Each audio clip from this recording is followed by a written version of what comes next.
पर्दा फ्लाश कंधमाल जिला बालीगुड़ा पुलिस हाथ में धरा पड़ा बाइक चोरी गैंग रे जड़े नाबालक को गिरफ्त करिछि पुलिस।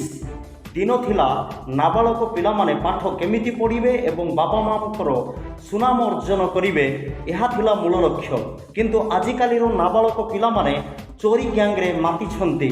एहिपरि एक पिला को धरा जाइछि बालीगुड़ारे गिरफ्त करिछि पुलिस 8टी बाइक एही चोरी रे सामिल थिबा अन्य अभियुक्तों को खूब शीघ्र गिरफ्त कराजिबो बोली पुलिस प्रेस मीट माध्यम रे सूचना देइछंती।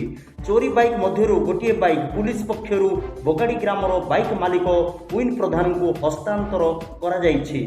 एथिरु जणा पड़िछि चोरी धंदारे अति कम बयसर पिला माने मातिछंती। पूर्वरु एही नाबालक नाम रे गंजेई केस रही आसिछि।